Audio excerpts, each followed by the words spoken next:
Nanindigan ng Pinay na misis ng Chinese national na si Deng Wanqing na walang ginagawang iligal ang kanyang asawa matapos arestuhin dahil sa umano'y surveillance activities sa bansa. Giit ni Noemi Deng, hindi espiya ng China ang kanyang asawa. Ang detalye sa balitang A to Z ni Ace Cruz. Inano lang daw yung ulo niya, yun lang po. Yun lang talaga yung last na sinabi niya sa akin. Kaya nagwo-worry talaga ako, baka saktan at paaminin na kung ano-ano yung ipaamin sa kanya na hindi naman yun yung totoo. Ganito na lang ang pag-aalala ni Noemi sa kalagayan ng asawang si Deng Yanqing, ang Chinong inaresto ng mga otoridad noong January 17 sa Makati City, kasamang 2 Pilipino dahil sa pagsasagawa umano ng surveillance activities. Sa press conference Lunes ng umaga, tahasang pinabulaanan ni Noemi ang paratang na ang kanyang asawa na higit 1 dekada ay isang espiya. Isa lang po ang masasabi po, hindi po spicy ching po.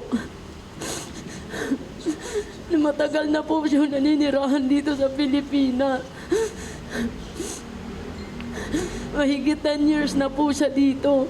Itinanggi rin niya na ang mga nakitang aparato sa loob ng sasakyan ng asawa ay kagamitan sa pang-espiya sa military camps at ilang local government offices. Sa halip, ginagamit daw ito para sa navigational purposes ng driverless car company na pinagtatrabahuan umano ni Deng, pero hindi na raw niya pwedeng idetalye pa ang ibang impormasyon sa trabaho ni Deng Yanqing. Nagsasurvey po daw sila ng daan para po dun sa self-driving car. Hindi ko na po na-elaborate sa kanya, hindi na niya po na-elaborate sa akin kung anong mga gagawin. Basta sa pagkakaintindi ko, parang nag-ano sila ng ways na inaano yung daan kung saan sila papunta. Bagay na ayon sa human rights advocate na si Teresita Angsi at founding chair ng Movement for Restoration of Peace and Order na siyang tumutulong din na mapalaya si Deng ay karaniwang kagamitan lang at pwedeng mabili online. Yung LiDAR na sinasabi mo is just a GPS device with SIM to provide location while you are moving. It's just like a sonar device used to measure distance. Tinawagan niya talaga and he found out it is available in Shopee and Lazada.